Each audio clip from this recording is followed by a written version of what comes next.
The slide visible? Module 3, are you able to see?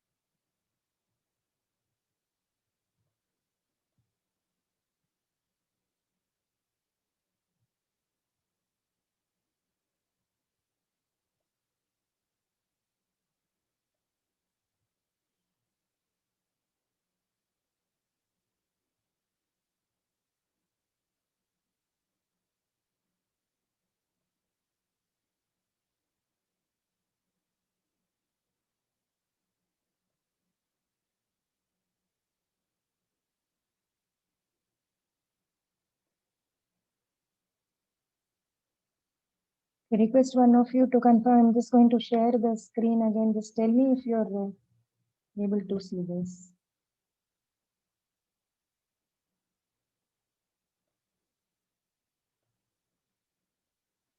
Are you able to see the screen, module 3?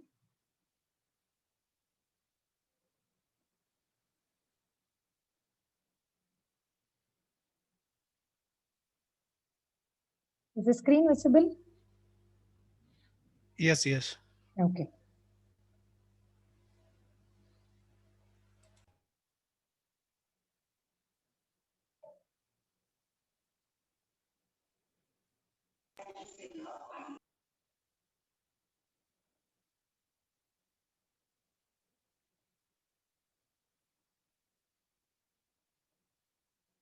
Okay, let's get it started.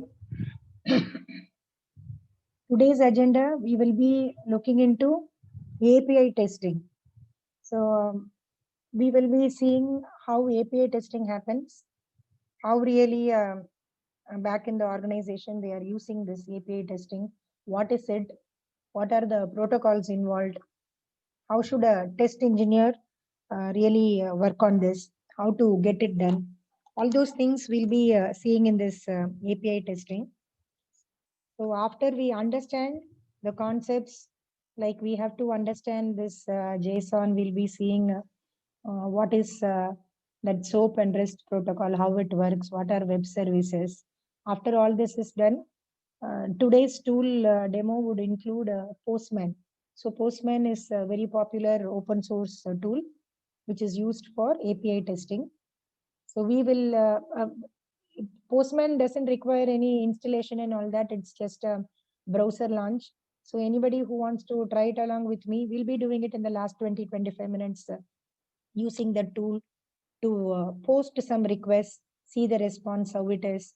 We can try writing small test scripts to see how this API testing happens. You can try along with me. It's a matter of just launching it in the browser and following with me. You can also do those commands and try. And after we do that tool demonstration, towards the end, I want to explain about the defect tracking life cycle, how bug is tracked, and the complete life cycle on how a defect is tracked, right from the time it is reported, how it gets tracked. So that also we can see.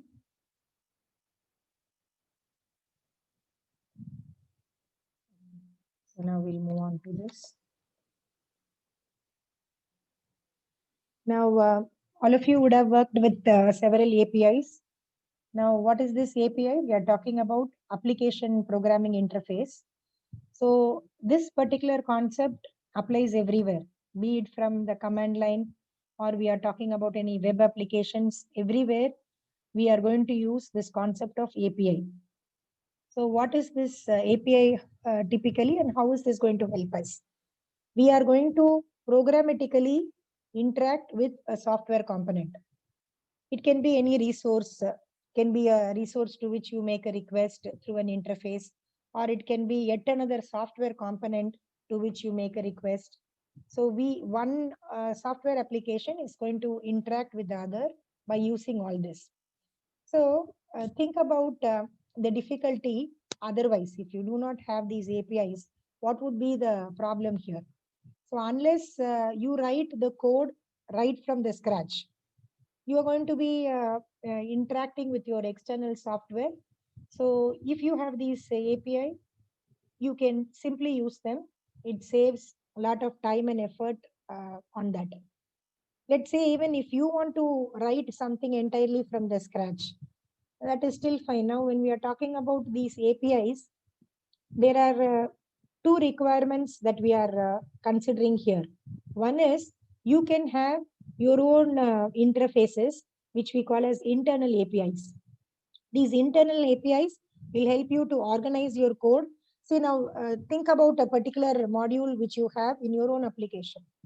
Forget the need of your software component interacting with an external software component, forget it. Let us consider that there is one particular module. Let's say you have this payment module, and for different scenarios. So whenever they make a purchase, they have to pay. Whenever they subscribe, they have to pay. When they have to renew their subscription, they have to pay. So there is a payment component involved when we are talking about quite different functions of this particular application. Now, if that is the case, why are we going to write that every time? We will have some internal APIs to organize our code better, so that that payment component, I'm talking about the software component here, the payment module, rather put it that way, that will be, you can reuse that, and then you can have that as some internal APIs which can help. So I'm talking about two things here. There is an internal usage for this, and you also have an external API. I'm talking about public API. Public API is using that you're going to tap into any type of functionality elsewhere, wherever on the web. If you're going to use any type of functionality, then we'll have to use that public APIs. Whatever is exposed, we call it a public API. So your application can typically use those APIs to connect and perform.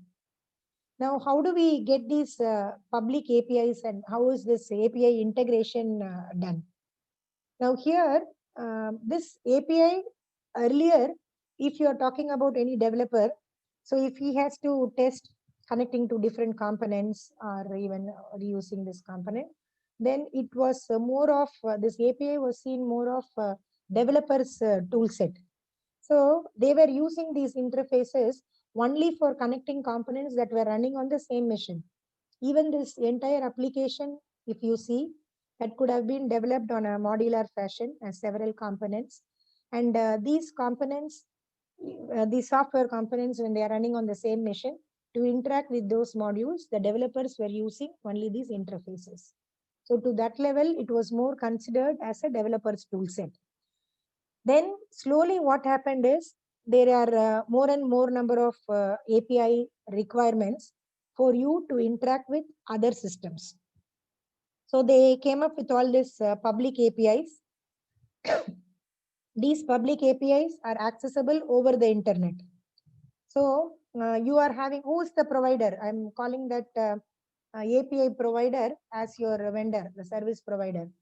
So if you see this public API, using that we will be accessing over the internet, so that you can write the code that interacts with the vendor's code online.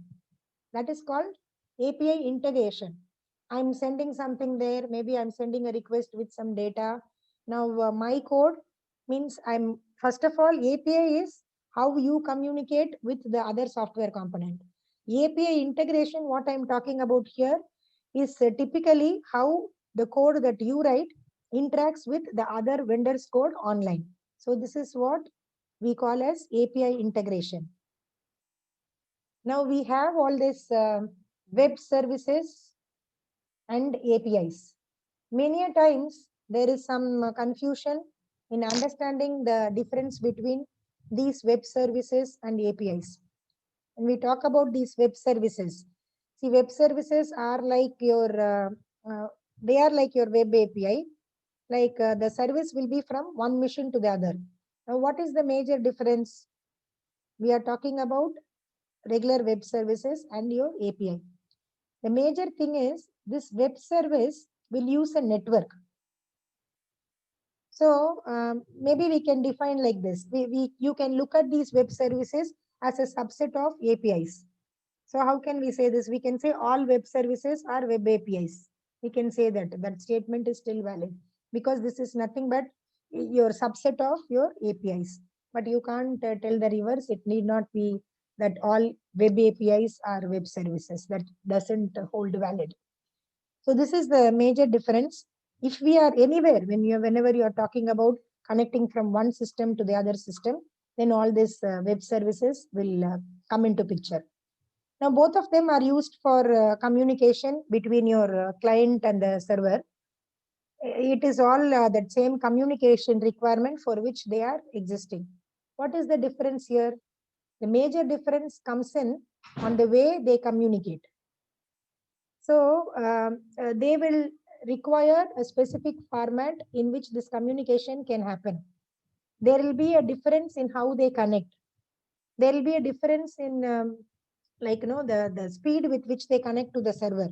There are two things that has to happen. I'm talking about a client server communication here.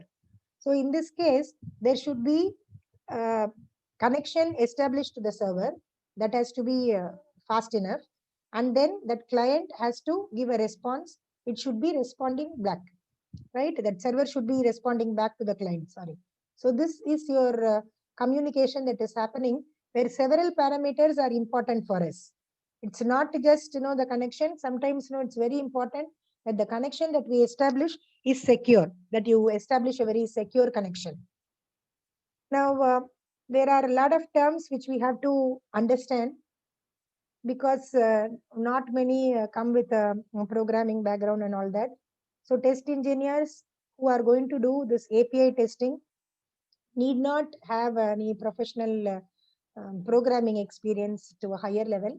But then we have to understand things like this XML, Web API, JSON, what is SOAP, what is REST. All that only if we understand, we can go and try that out in the Postman tool. So this is about your web API and web services. When we are talking about web service, so by now you have understood the difference between these two. When I call it a web service, I'm talking about a particular API which is going to do that communication over that internet. So this actually uses something like language in which this entire coding transaction is done, which is what we call as this XML. So which is used for having a very secured communication.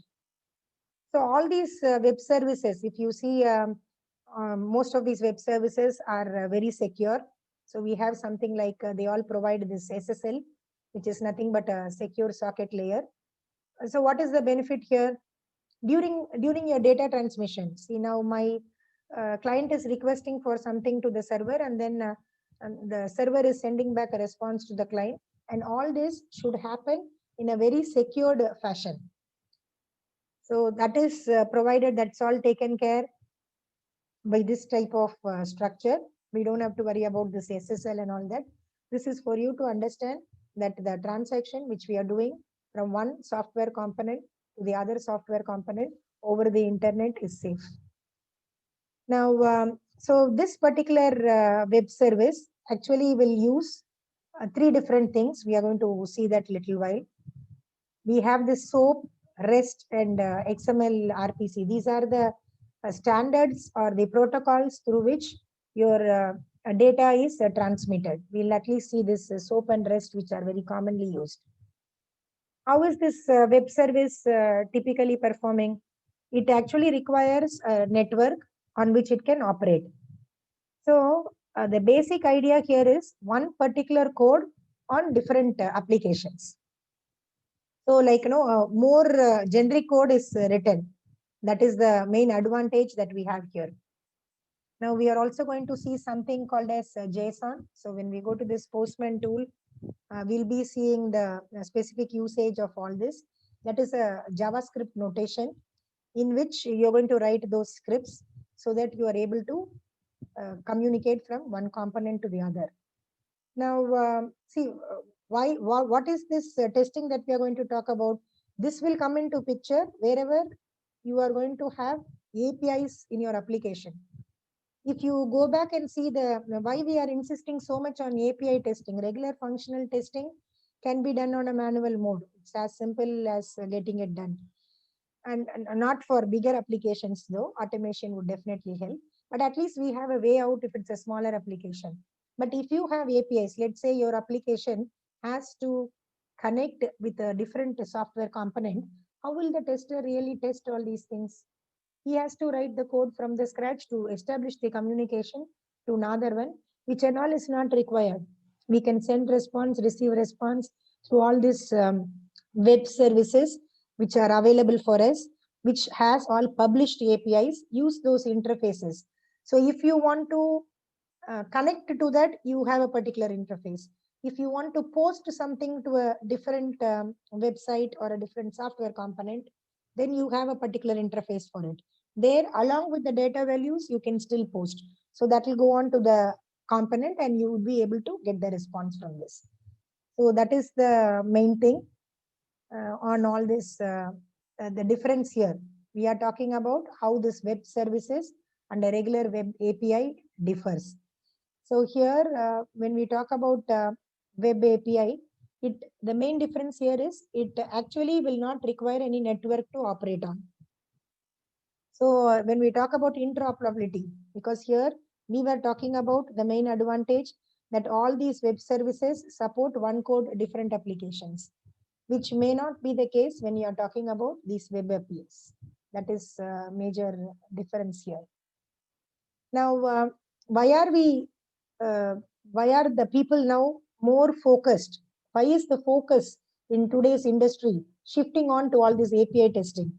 There is a survey done recently where more than 60% of the people in the industry have agreed and accepted that API testing is something vital because most of the code is in the form of API and they require automation at that level. They need a tool to test all these APIs. They need a service which can connect from one component to another component, which they can use, automate, write test scripts, and keep checking. So all these things are very important for any API-based applications. So as we are trying to understand, you should remember the development team need not start coding every day on what is to be tested.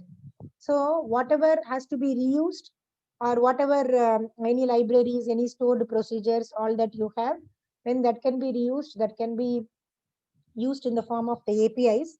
So the overall productivity, if you see, will certainly improve. That is the main thing. Now, let us understand this through a small example here. Let's say you are working on an e-commerce website. So you want Amazon as your payment procedure. For that, you want that. So you do not have to write the code from the scratch. Now, all that you can do is you can use that Amazon API. You use all the integration keys offered by that Amazon API and you call that. See, anytime we have a requirement to communicate from one to another, forget about being a developer and all that in real time. Let's say you log into Amazon, you see a particular sale offer which is being announced there. Now, you want to tell your friends about that sale. If you have noticed, there's a share option in Amazon. So you can take that and post it. You can post that particular thing to your Facebook friends. So you take that offer and share it with through your Facebook app. You can post it there through to your Facebook. So what is typically, how is the code inside that Amazon application basically written? So they are using the APIs published by Facebook to interact with it, so that this Amazon application, you are in Amazon application as a user, you are able to share and post that in your Facebook. So these are all possible, are made possible only through using these set of APIs that are published. So for me to connect to that Facebook and post to that should be possible. Now think about an application, coming back to why focus is shifting to API testing. Think about one such application where you have too many such APIs which are available, which have to be tested. So every time I cannot keep doing a manual coding to send a request to see if the response is there and all that. That is why they are trying to take all this API testing as one separate unit, move that and drive it through a tool where you can get all these APIs tested more closely. I want to explain how this different type of testings. See, like your functional testing, your load and performance testing, or be it your security testing, how these things, in fact, are different when you do it a non-API testing. Non-API testing in terms of functional security performance, and the API testing in terms of functional aspect security performance and all that. That type of difference, if you understand, then you can appreciate this importance of API testing. So now when we come to the functional testing using APIs, see if it is your UI testing, forget manual testing, or yesterday we were using all this Selenium that is mostly for your type of UI testing, where you can go and invoke and you can capture all that mouse clicks, go to the particular field, send values through that, and you can try testing. We are talking about a user interface which is there, which you can invoke, to which there is a form. Let's say a form opens up, and to that form you give some data and you test. So that is well and good. We saw some tool yesterday which can invoke a browser and do this. Now talking about non-GUI application, there if you have to do a functional testing, then how are we going to do that? So in these cases, even before you start testing the API, you have to see all this authentication process. Are you able to connect? Now let us say there are a series of tests that you have to perform. All you have some 8 or 10 test cases that are to be run. And the basis for this entire 8 or 10 test cases, let us say it is all driven through your first step, which is about connecting to an external component. So once I go on and connect to that external component, then I will do steps ABC. What if that connection itself is not established? What if that primary API which you are using itself is not successful? When I say API is not successful, what I mean to say here is the response and the returned through that API is not what you expect. When we use this Postman, we will see how you are going to validate your test results. This is the request I'm sending. This is the response I'm expecting. Any testing, like how we saw in Selenium or how we saw in the manual testing, all that matters will be two things. I'm sending a request, I'm getting a response. I want to see if that response that I receive is matching to my expected response and my actual response. If it is the same, that's where we saw yesterday, like how assertions are handled, assertions and checkpoints are handled. So that concept is common, whatever type of testing or whatever strategy you follow, ultimately, this is what we want to do. But that being the case, different things. If you are doing a regular testing, that is different. If you are doing a UI based testing using certain tools like connecting to that browser, opening that form through Selenium and all that, then again there is a different form of writing that code. There we were writing with all this JavaScripts to post that, and using those Selenium libraries. But here we are going to see how we are going to use those Postman functionality. What are all the possible commands that we can test on it? Now in real time, see what is your idea? Be aligned on the objectives here. I could take some example on connecting to some URL, which I'll show, to see how we can post and receive. But what is the real time usage for you, the developer, sorry, the test engineer? They have to take their own application and they'll have to see if every API which is used in that particular application works well. So if it is an API which is taking some parameters, that needs to be tested with some parameters. Now let us consider a case that you have n number of APIs and you have to do a regression testing. We saw what is regression yesterday. If you have to do a regression testing of an application which involves n number of APIs in it, then that has to be automated. How many times can I keep sending a response and receiving responses and all that? Sending request and receiving response. So rather, I will write a recursive test process so that my entire sending request and receiving response process gets automated and also gets iteratively repeated. You can set the number of iterations there. How many ever you want to repeat, you can still do that. You see that how that is applied in Postman. There is a small feature which you can use and run iteratively. Now, when we are talking about all this functional testing, See, any field validation or input validation that you're doing. Let's say, for example, your application needs a date in this format. Then we can apply this validation while collecting that information so that we can see whether that application is receiving a valid date and processing it. But this is not how we can do with this one. I'm talking about non API, or in other words, any type of GUI based applications. How do you think this will happen for an API application? First of all, these validations, see, you are checking whether date is in DDMM format. And then while collecting that information, you have to see if the user is entering the data in a different format, you will have to ensure that it processes it properly, or converts it into a valid date, or through an error and collect it from the user to get a valid date. All these things should be incorporated within that API. So that API has to distinguish between valid and invalid fields that are coming. Accordingly, send a status code. If that process is successful, one such status code will be sent. We are going to see some standard status codes. If there is a problem in sending the request, you will have a particular status code. All that we'll see as we move on.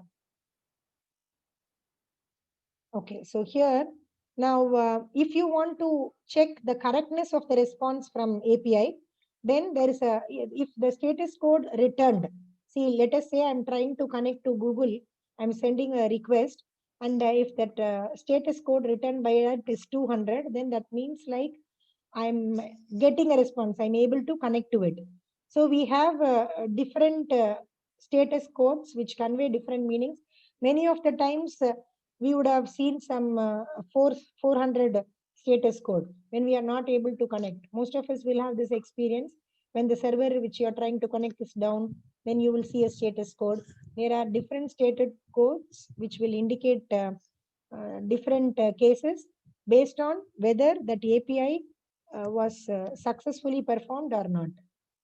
Now, this also can happen when you are doing this API testing. What if the error message itself is incorrect?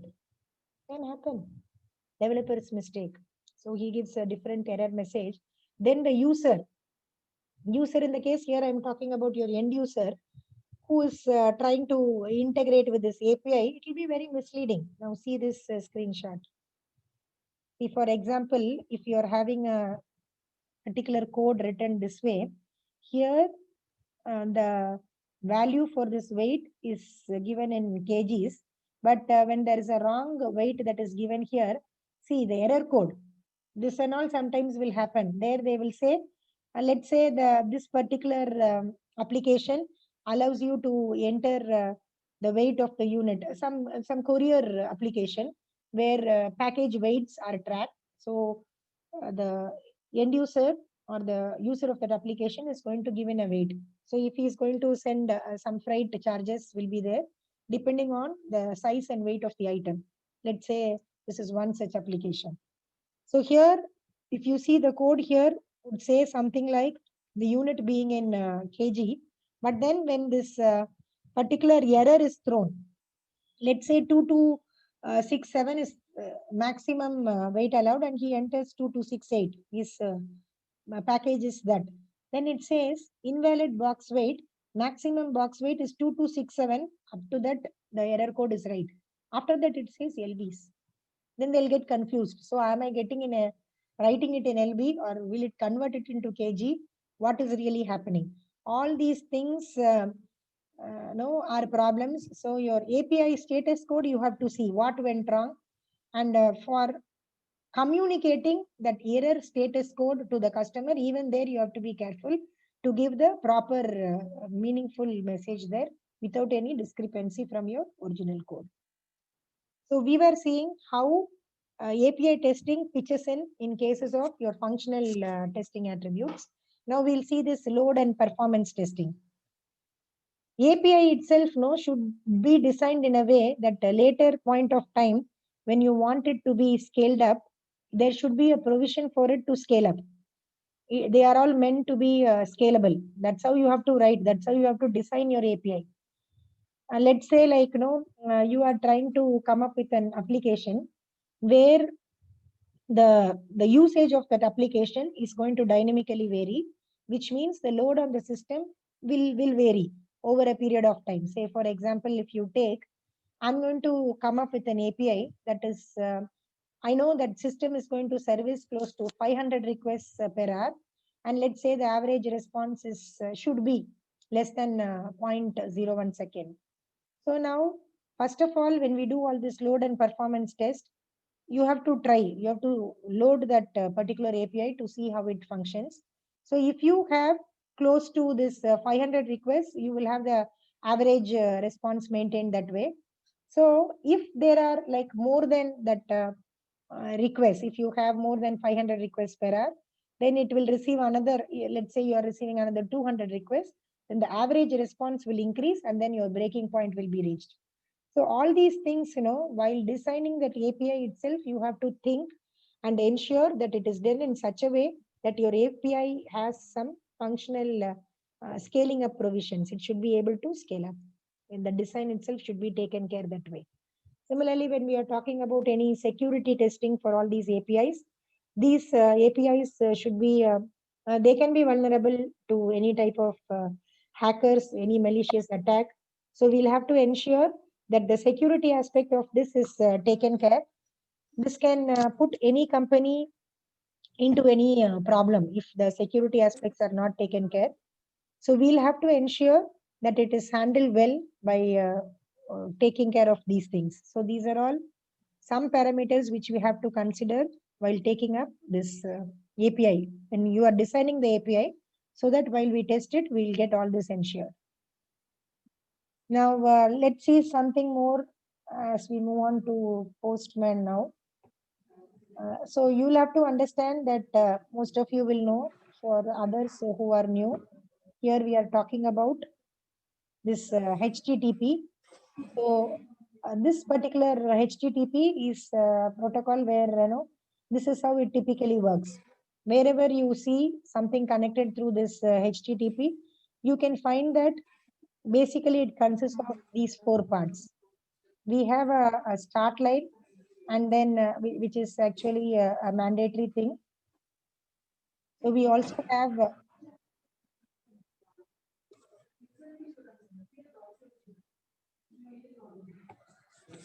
sorry, 1 minute, I hear.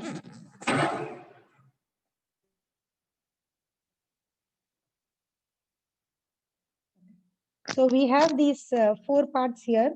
We have this request which is sent, and we have this response. So you will definitely have this start line which will have your request and response details.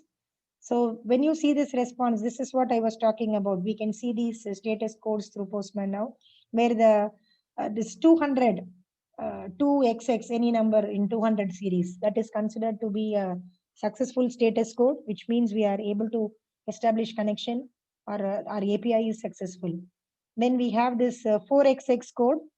In case there is a problem with the source, see, there can be two type of problems. Either there is a problem with your source, or there is a problem with the API at the destination. Any such thing can be there. So in either cases, we have two different things. Either it will be this 4XX or 5XX. So 400 and odd or 500 and odd. This 4XX will be like, that 400 series is with the source and 500 series is with the API, whatever happens at your destination. These are all different parts of HTTP. We can use, there is one HTTP developer page which is made available, which most of us can use for testing purposes. I'll show that. That is free for use. So if you are into some preliminary testing, just to understand, first we can use those to see if our test scripts are working with the regular commands. Then you can use it on your own applications URL to test. So this would be the first thing. We have this start line, and we have this header. We have a blank line and body here.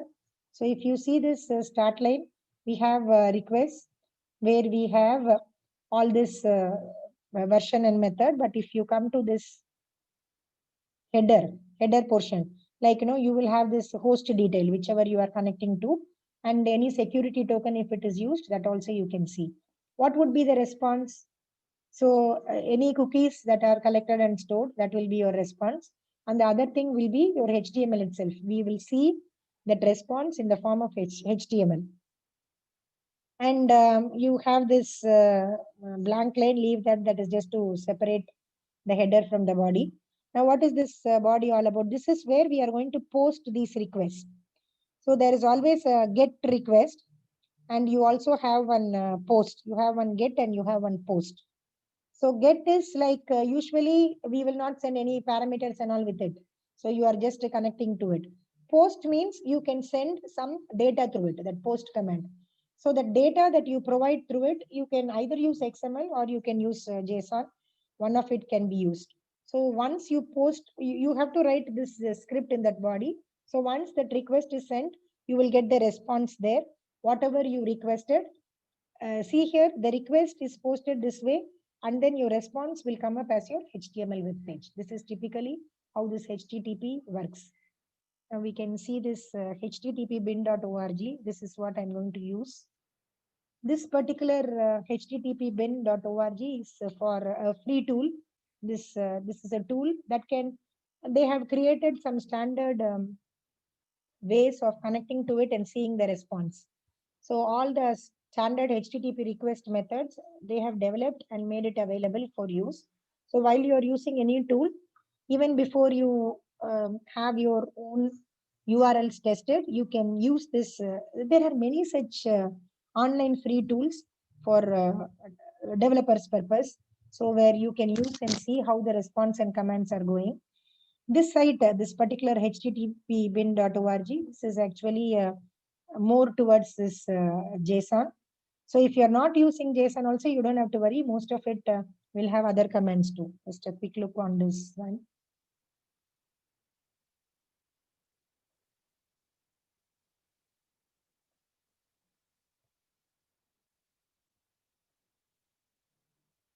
This is the one which we are going to connect to through the tool now. Before that, we'll see how it looks like. So here, if you see, it's good that someone developed this for us and made it available. We have all these different HTTP methods. Common ones, people want to see that get and post are the very common ones. So this will be for get and all, you will not have any parameters. You are only doing a connection. So when we are talking about post, there you can send it through any type of data that you want to. Okay, so these are the authorization methods. So here we have the regular ones, which you can, any type of authentication. If you want to test your API, see if you are going on to connect to something and you want to give a username and password and check how it works, you can use these methods. They are giving a lot of methods are opened for you to use and test. Okay, these are your status codes. So like, you can use one of these status codes on your particular application to see many such things. So we were seeing all this delete cookies and all that yesterday, just when you're connecting to the website that was using Selenium for your UI testing. If you are trying to do any API testing using any tool, Postman or anything, sorry, not this, I wanted to show this. So you can do this. If you can use this interface, they are making it available for us.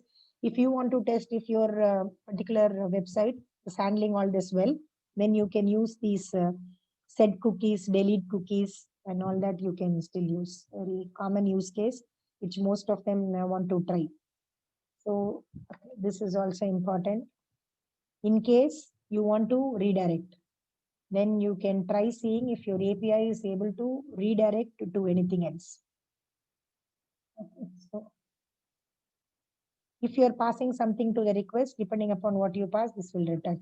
So similarly, this many things are already made available. We can use this while you are initially trying to understand API testing tool. You can use this http bin.org, making requests to it and writing test cases. Then you can apply it. Once you learn how it works, you can apply it to your own APIs in your own system.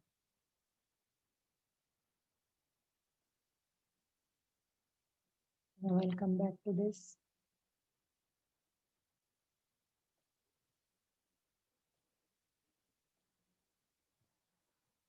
Okay, that is about this http bin.org. Now, what is this XML? All of you, or at least most of you would be aware. So here, this is a particular format which we are going to use in order to send those APIs. So in this particular format, now if you want to see the difference, all of you would have used this HTML. If we have to see the difference between these two, in XML, we have these tags which do not actually mean anything. The main point here is the browsers can understand this XML. So when you are trying to send data through your APIs, we can send in this format. It will typically look like this. So let's say like you have these tags where you try to put something in this body here, and then we are trying to send out a note. Like this, if you write, you are trying to send your text information to that API on an XML format.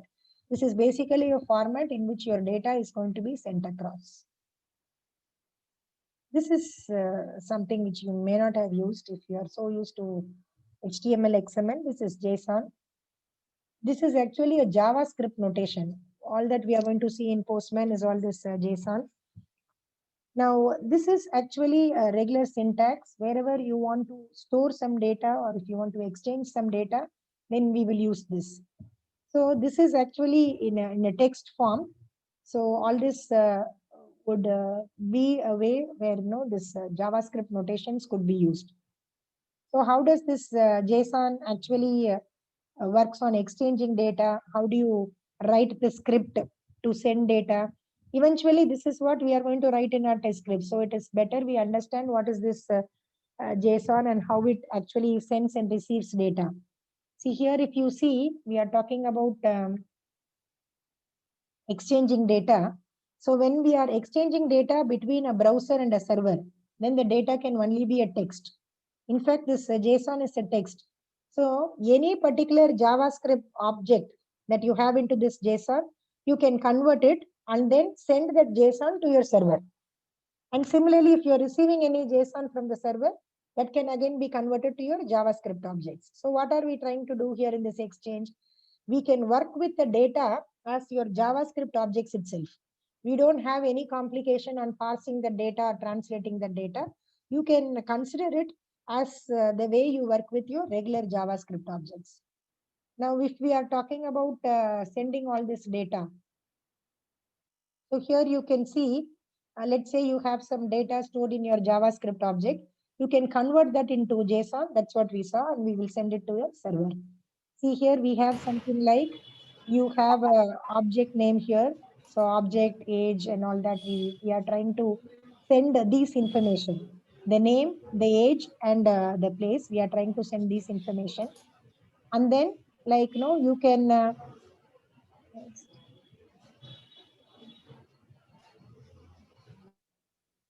okay.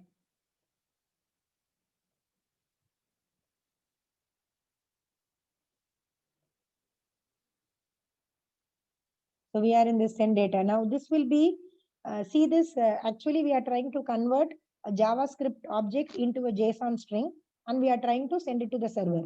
So here you can see that we have these things being sent and look at the output. This is your script and this one is your output window. Now this is how you can expect the output to be. Here all that we have done is sending this data. Now let us see how this receiving of data happens. If you receive data in JSON format, then you can again convert it into a JavaScript object.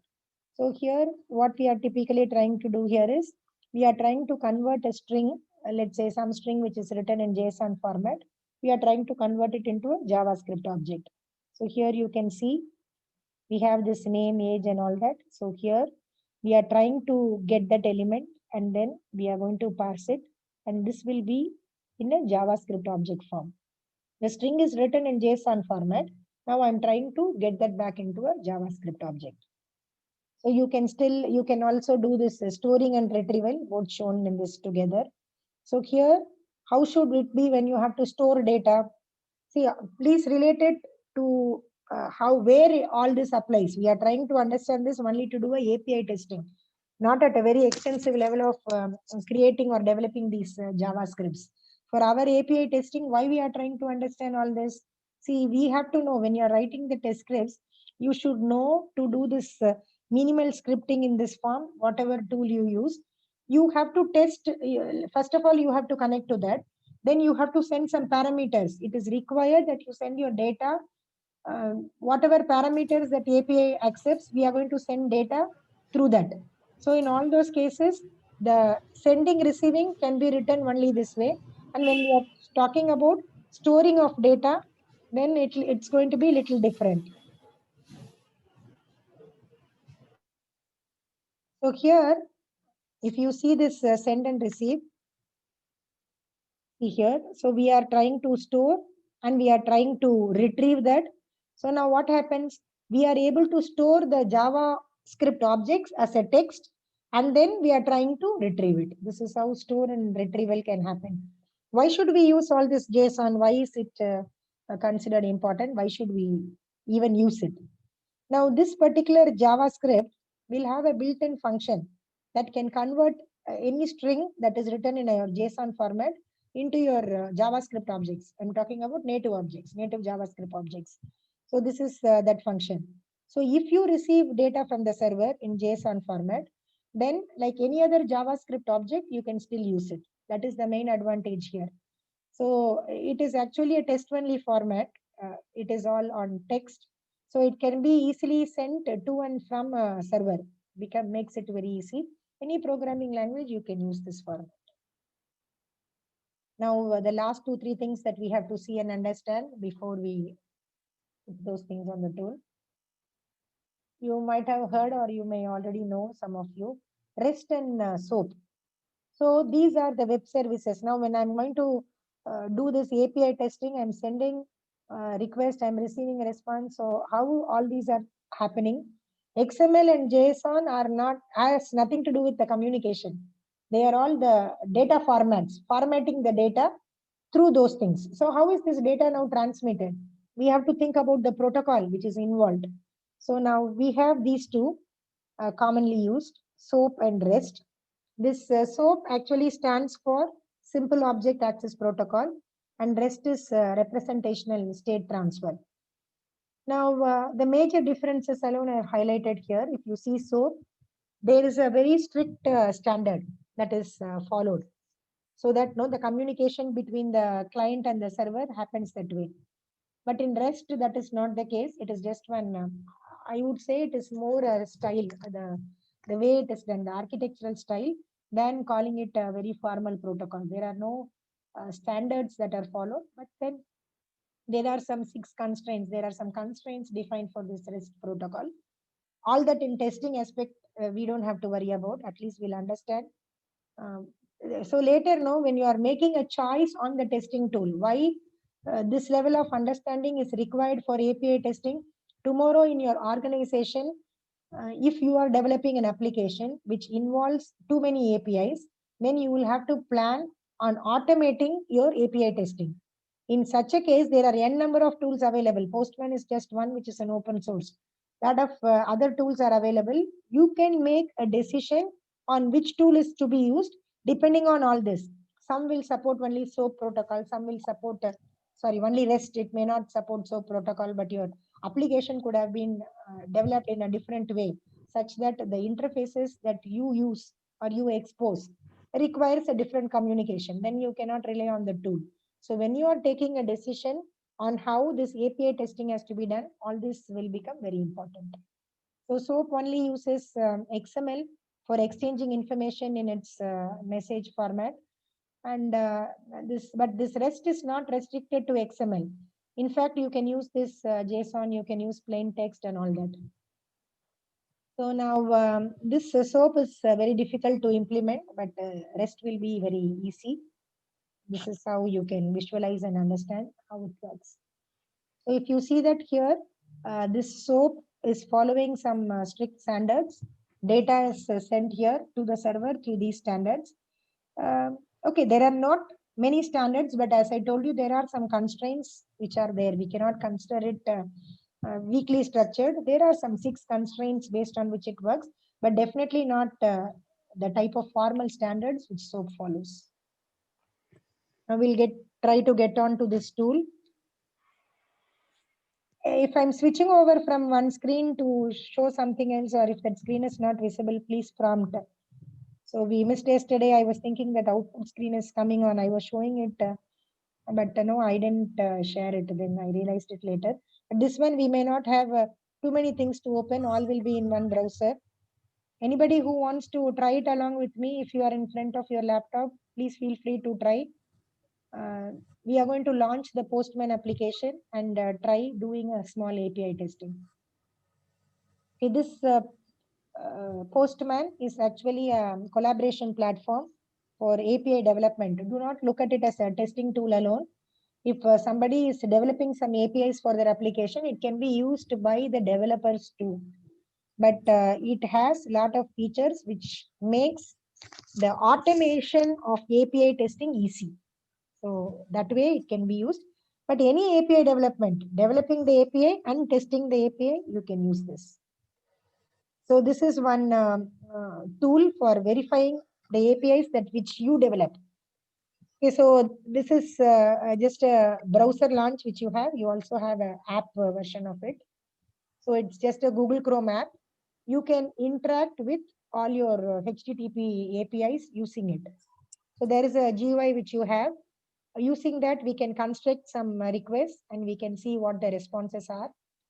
And we can also see how the backend is processed. So all those status codes will be shown to us.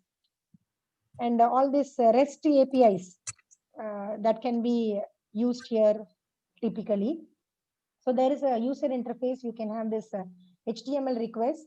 You don't have to write a bunch of code for testing any API functionality.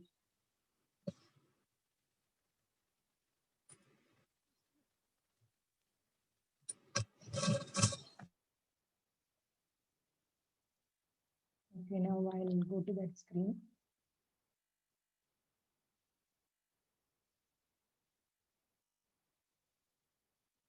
Hold on, I need to share that.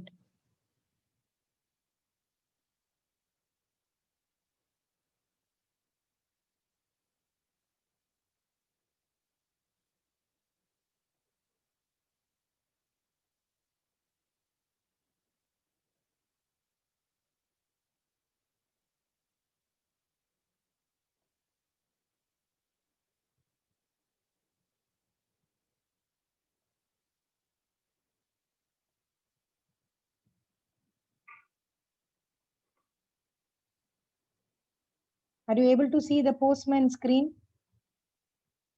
One of you please confirm. Yeah. Okay. Yes, ma'am. Okay, yeah, thanks. Please launch it from the browser. You can try along with me if you want to, or try it later. Just go to this postman.com and launch this.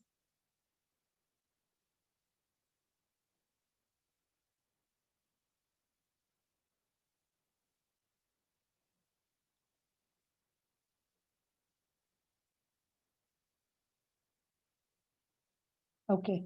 So now if you see, this is how this Postman tool looks like. We have different things here.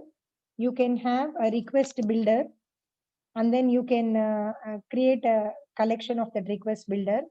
Now I repeat, this tool is used for your API testing, in the sense you can create some API even for the development environment. When you're creating some APIs, you can use through this, or at a later point of time, when you're planning to test your APIs, you can come to that. So we will see how a request can be built and tested. This is that request builder. So we'll go along and try to create a request. Okay, so here you can see, once you get on to this request builder, this is that component of this Postman.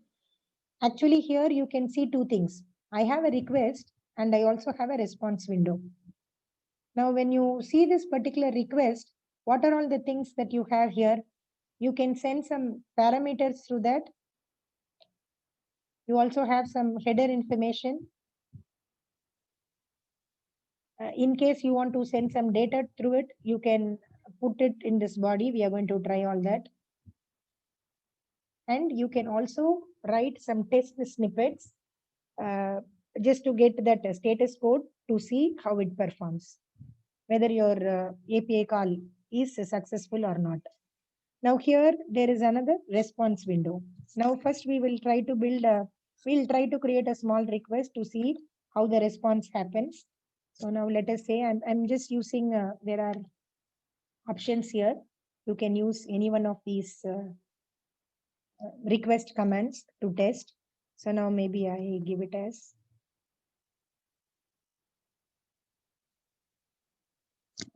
see here. So let me maximize this.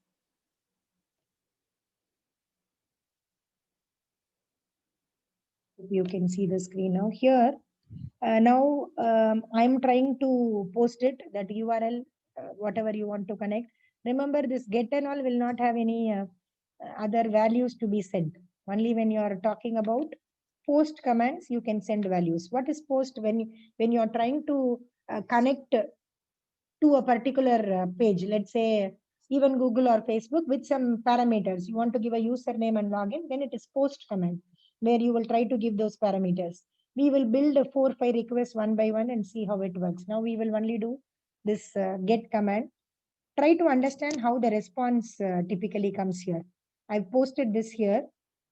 I'm trying to place a request. So this is the response portion. This is your request portion. When you come here to the response portion, you can see different things here. See, one is that body which you see here. Again, in that, you can see your raw code, your structured one. In fact, you can even see a preview. Like if this is the get command that I have posted to test this. Now you can see here. This is that URL itself, which you can see here. You can preview whatever you give here, whether you are hitting that. So here, if you see, you also have this, even here, I want to show one more thing. You can see here that this entire code is written this way. You can see that here, any type of cookies, when you connect to this google.com, if there are any cookies, you will also have this header information, which is listed here. Right now, I have not written any test for this. I will slowly add a test. Then we can run that and see all these test results. Now, what we will do here is we will do a small modification to this. Let's say, remember we were talking about this http bin.org. I showed a page to you where you can post some commands.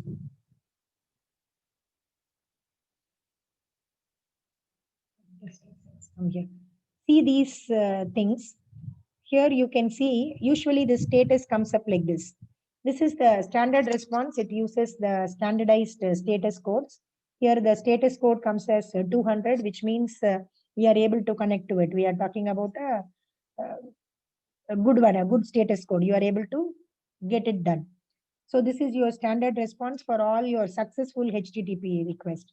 So if it fails, then the response will be different. We'll make it fail and we'll see what the status is. What is this time here? This is the response time. Please note, this is shown in milliseconds. So how much time it takes to come back with this. Now, when you see all these things here, this is now in your HTML format. You can see that here. And you are able to see that script here, so how it connects to this. Now here, what we can do here is, let me, if you remember, I was showing that http bin.org with all your listed functions there. So let me take one of it and let me say, now here, if you see, this is different from what I had initially given. Now I'm going on to use one of this. I am using a free trial page where all these things are given. This is for my testing purpose. If you are going to test your own APIs, then accordingly, you will have to give that here and test. Somebody has developed that for us for our testing purpose. So I'm using all that from http bin.org. You will use your own URLs here. Okay, now when you are sending these requests, see these parameters. We have some parameters which can be sent through this. And we also have this type of authorization that can be done here. And we also have this header information. Okay, now let me go to the next step of giving some parameters to it. You can send any parameters, any username, login, whatever parameters you want to set to that. Send have a parameter, so you can give any value here. And have one more parameter here. So like this, you can have some parameters here. We'll try sending it. You can see usually all your parameters is framed this way here along with your get command. Now you can try posting it. This worked well. Now you can see here.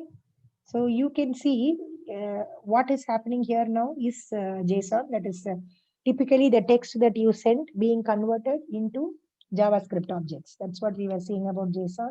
This is how your particular request is exchanged.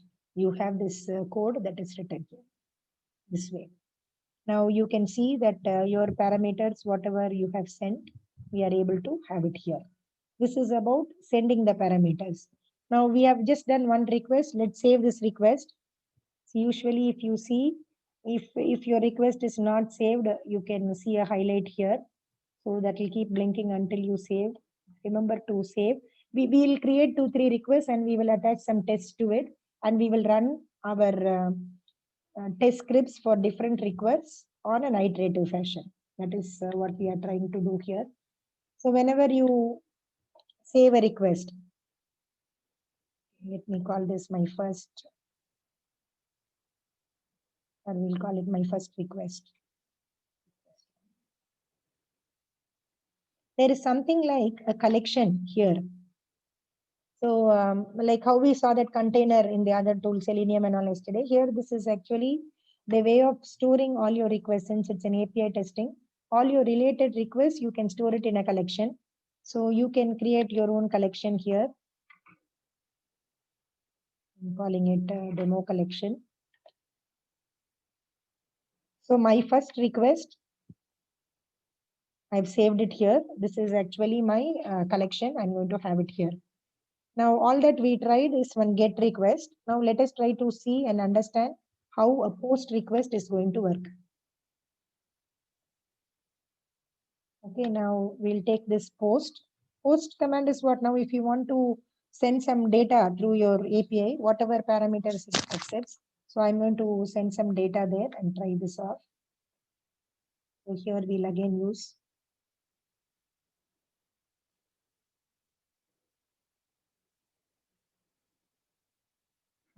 So I've got this 405. Something went wrong here. What is the problem here? Usually you can see the status code here. So this request was made of a resource using a request method not supported by that resource. For example, using get on a form which requires data to be presented via post. Be able to understand what this status code indicates. What is the mistake that I have done here? If I'm giving it this way, this only goes to the base page which performs all those. So for get it makes sense. For here, I'm doing if this is what I want to test, then it makes sense. You can see success status code. Success is 200. Anything on 400 status is failure. Here, if you see, if you give this post here, that is wrong because this particular method, I'm only calling the base page here. I'm not even gone to that post with all this. So I have to mention it this way so that I can use that particular API to see how it works. Okay, now you can see the status here. I'm having a success status here, and this is the response time that is it has taken. Now, what if you want to test an API by posting some parameters to it? We'll try doing it. For that, you have to go to this particular tab, and then what you have to do here is go to this body, you select raw, select this. We select JSON and we will put a small JSON script here so that we can post this request with this. Let's say I'm sending some name parameter, something like this.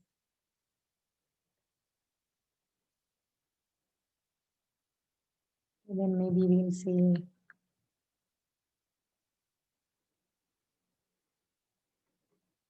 testing workshop. That's it.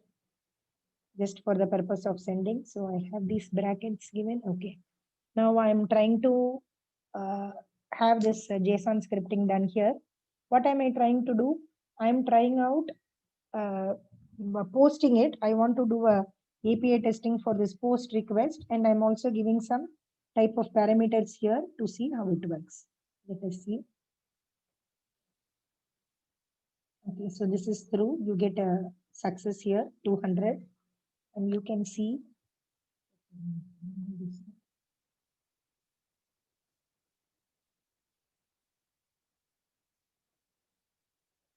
Okay. So this is the JSON that we have here, and you can see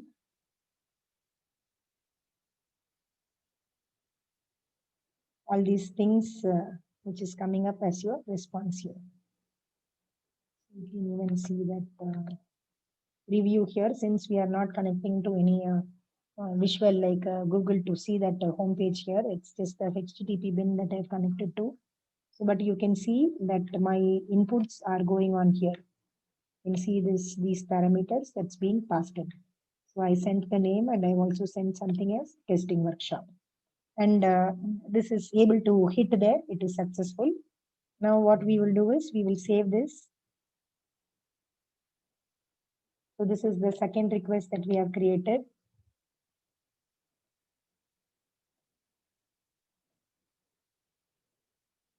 I think this one is already saved.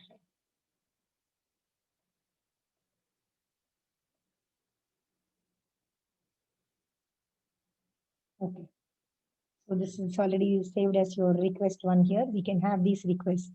So now what we have done here is to try two type of requests. We had one get request and post request. Now let's move on to writing some tests.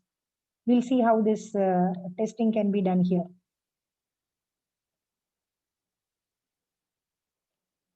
See here, this Postman makes it simple for you. All these test snippets are available for you. Now, let's say you want to have this particular command. This for this, we will write a test here. You can choose from the snippets. Able to scroll this.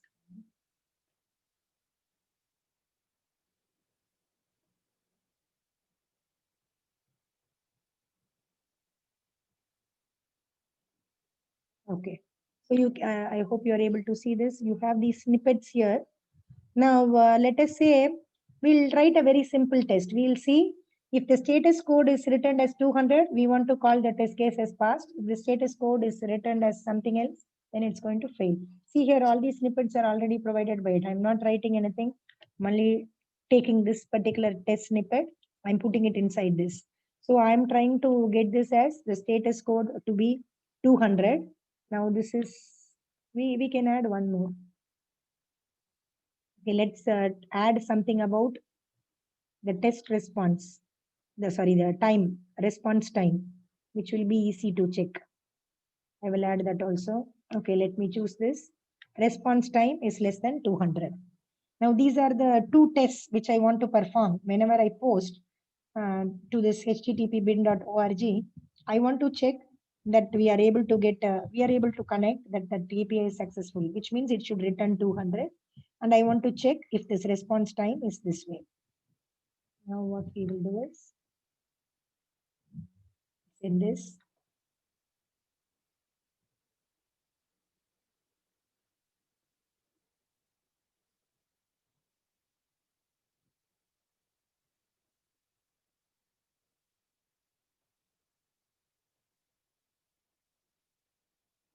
Yes.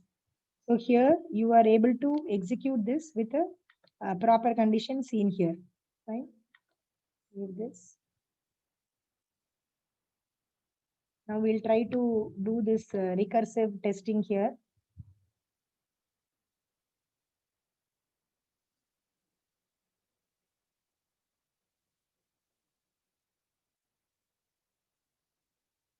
If you go to this response, then I'll try to expand this.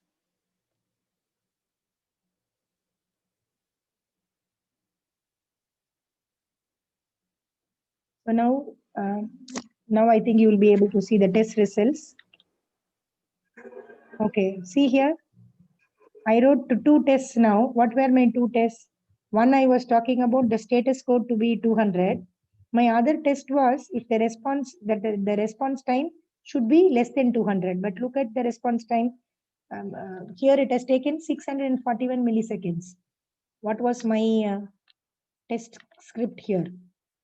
Anyway, I didn't write this. I only chose from the snippets. That makes it easy. So here what I have given is response time is less than 200. But here the response time has been 641. So you can see the test case has failed for this particular API. Now you can see this assertion error. What is this assertion error? What we expected was to be below 200, but what we have got is 641. So I hope this gives you some idea on how the tests are written. So if you want to change this now and make this pass, maybe you can make this fairly big.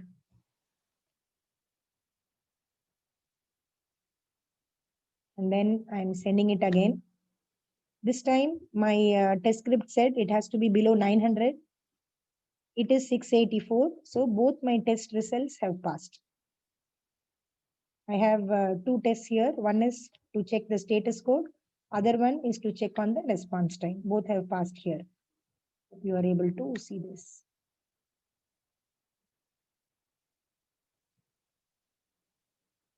Okay, so this is about writing your test. Now we'll see one last portion here. What we can do is we will see how this test scripts and all can be run sequentially, or to do some type of iterative testing here. How do we do it? We can try that.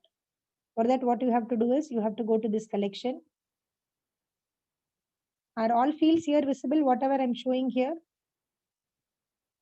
Hope you are able to see that entire Postman screen. One of you, can you please confirm? Yeah, it's visible. Okay. So come to this demo collection. So sorry, this collection, our name of our collection is demo collection. This is where you can run all these test scripts in a recursive manner. Go to this. So you will have here you can see how this is going to run. Once you click on this, it will ask you like how many iterations you have to do. Let's say we'll perform 10 iterations. Now in real time, how this will be useful? If you're going to actually test a series of APIs and you want them to be posted one after the other, and you have a bunch of things which is to be done with a certain delay, then nothing can be more useful than a tool like this where you can run it together. Manually and all, we cannot test these APIs with a delay, with a proper delay. Delay here is in milliseconds, so 1000 milliseconds. I'm considering 1 second. So I will run this. See, you can see how these tests are run. All my things, this time I changed it as a different value for this.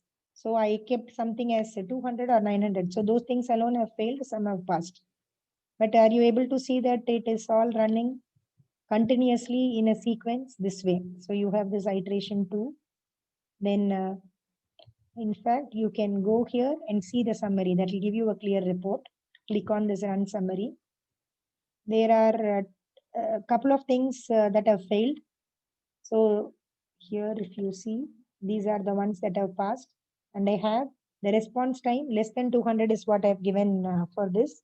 But not all had a response time less than 200. So if you want to run again, you can change that if you want. And once again, try running. You can see like in every odd test case, the second one which we have given on the response time keeps failing. And connecting to that http bin.org, that is giving a status code of 200. One of our tests was that. Okay, so this is here. summary on how you can see these tests. These are some small things that you can try with this Postman, but it's as simple as, you can keep using all this. Now, if you see here,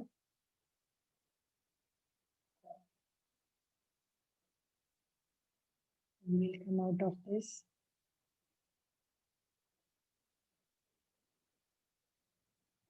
This is about your test environment.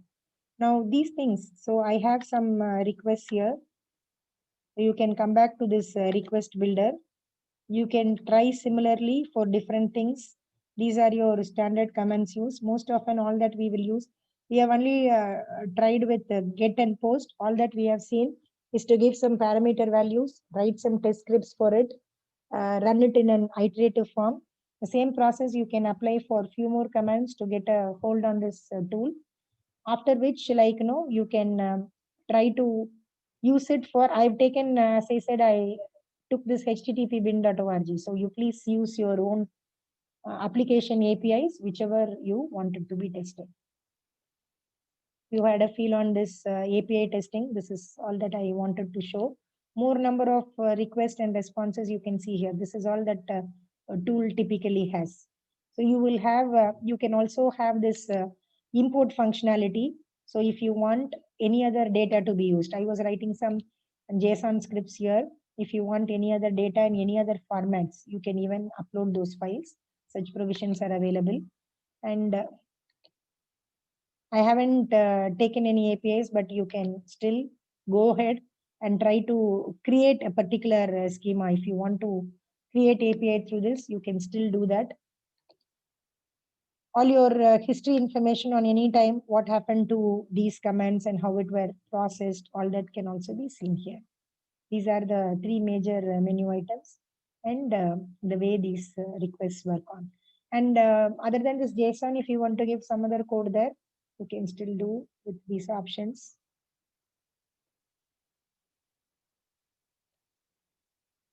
Here. If you are particular about giving it in XML, that's how your communication is defined to happen. Then you can feel free to choose one of this. It can be a HTML or XML or JSON. Like that, you can give the code and then you can get it used. So this is about your API testing altogether. There are too many such testing techniques, and few of it we have seen. We only try to see how some of the tools can be used. There are a lot of automation tools available. Specifically, we wanted to show the Selenium and Postman. Postman is very common for API. The main advantage here is all that we are demonstrating here are all open source, which people use. And this one and all is used even during your development. So I want to do a last piece quickly to show how a defect tracking happens, and with that we'll close.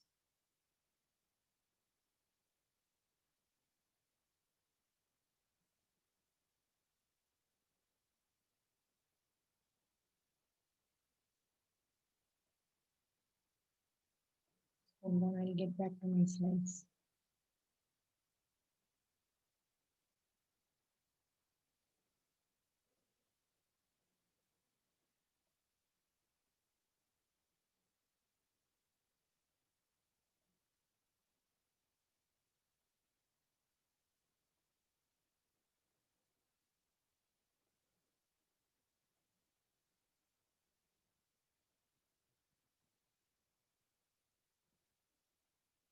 Just give me 2-3 minutes. I'll show this last life cycle and then post that feedback link. I'm seeing messages for this. I have to post. I'll just post it now.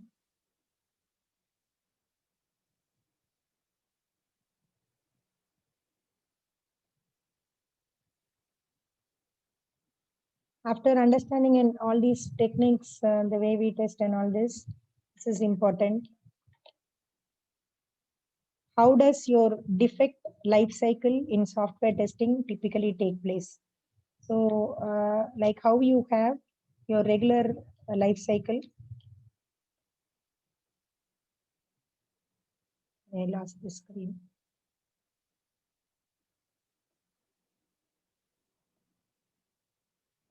Sorry, my window got closed this one.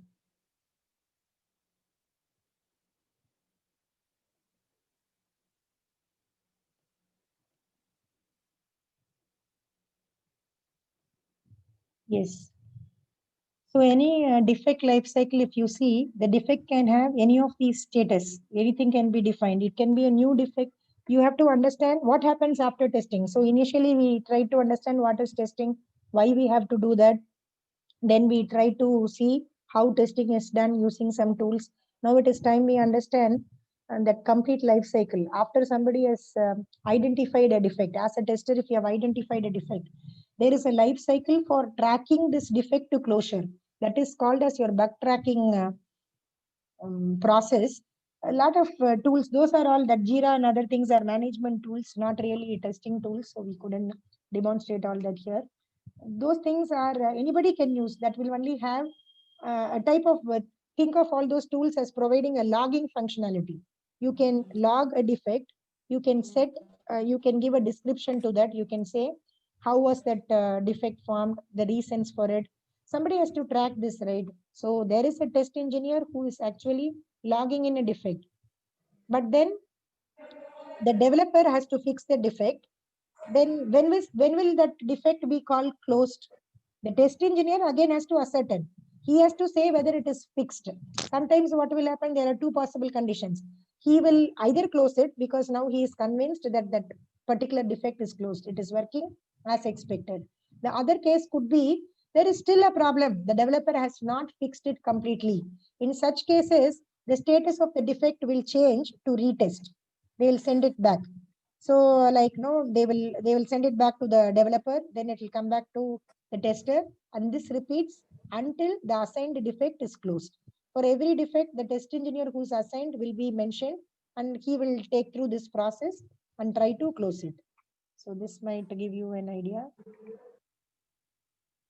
So this is step one. First of all, first time when the tester finds a defect, that is called as a new test. Then what will happen is that the project manager analyzes the defect.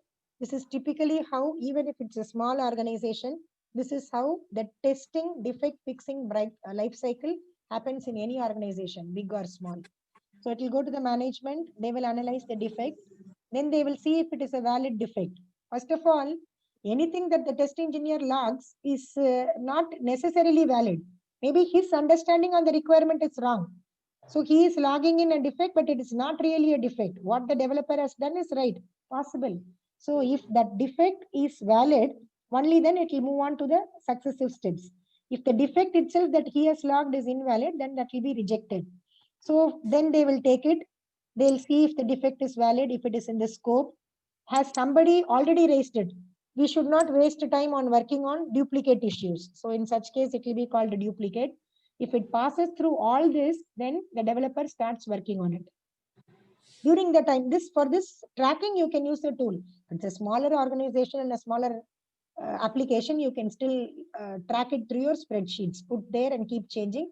But automatically allocating this defect to a person, assigning the status, and then updating the status, all that tools like Jira will take care. Those things are not for testing, for defect tracking. So project management tool. Now here, if you see, then if the code is fixed, they will change the status from in progress to fixed. Then if the tester has to retest that and confirm, so please see here, there is a difference. Fixed is different from closed. Fixed here is the status changed by the developer. He considers it fixed. But who can close that? Only the tester can close that. He was the originator for it. He only logged it. So only after he comes and retests it, that status will be closed. If it is still failing, once again they will reopen and this entire cycle will be followed. That is what is explained here. This is an completion of the bug tracking cycle. I'll post the feedback form now. Before that, any questions? By the time I copy the link. Hold on, I'll copy the feedback link. If you have any questions, you can raise by then.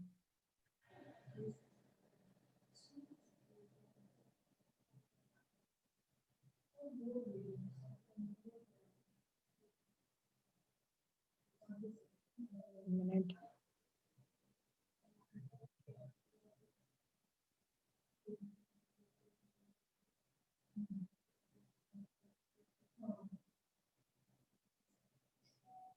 Sorry, I lost the screen control. Please hold on.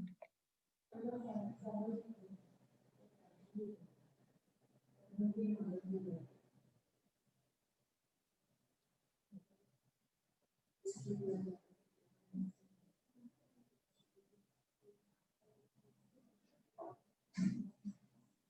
is happening with that PPT. My system hangs. Just hold on. I'm still in the meeting, but not able to open any screen.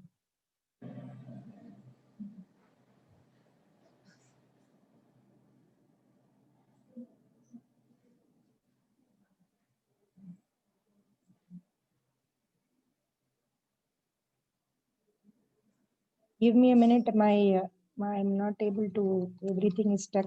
Not sure why.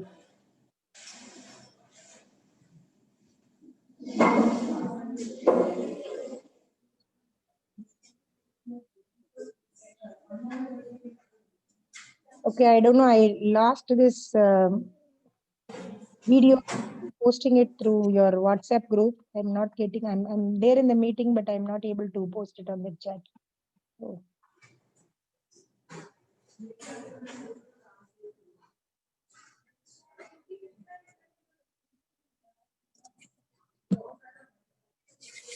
one of you please confirm I put it on that WhatsApp group while I correct this. Some issue I'm not able to see the screen.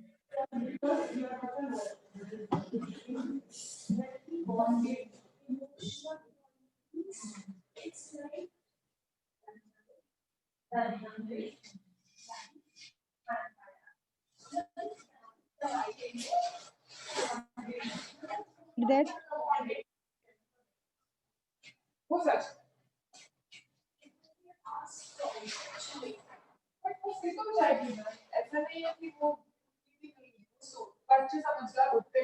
happening with the screen, not able to get control on the Zoom screen. Are you all there? One of you please respond. I'm losing control on the Zoom screen. Are you all there? Yeah, we are there. We are Okay. here.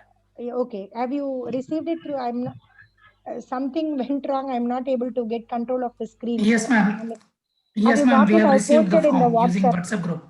Okay. So one of you, can you Yes, take ma'am. We it from got the in the WhatsApp? WhatsApp group. Okay. Can you post it on the chat? I'm not getting control of my Zoom screen. I'm only through the audio now. Not sure why. If Okay, you ma'am. post it on that, can you please post?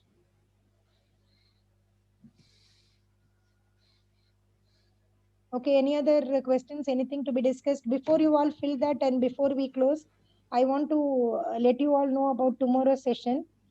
We have an industry expert as the guest speaker tomorrow. So one Mr. Gopi Gavaskar Pandian is having close to 20 plus years of experience in development and testing in various domains and applications. So he will be there tomorrow, and the agenda for tomorrow is, we have seen a lot of concepts, different testing types and all that. He will be explaining to you on how these techniques are put on to use in real time.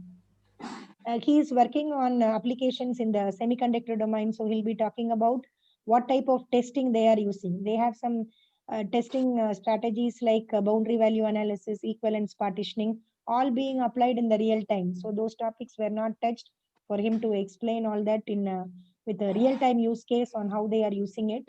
So he will also explain how a testing career, anybody who is fresh, who is looking out to take up a career in testing.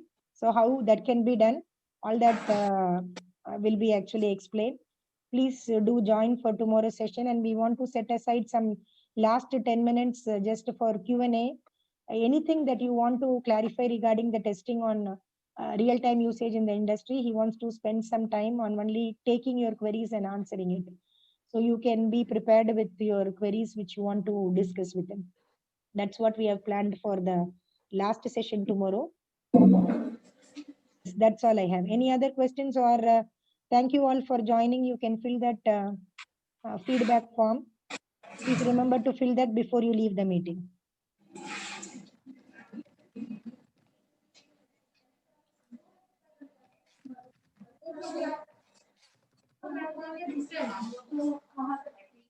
वो black और green का देखा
Those who have filled that form, thanks. We'll connect tomorrow. Thank you.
Yes, I've just connected back. I had some issue. I posted the feedback link. Yeah, thanks. Someone has posted on my behalf. Thanks. And rest of you have not filled, please fill. Thank you.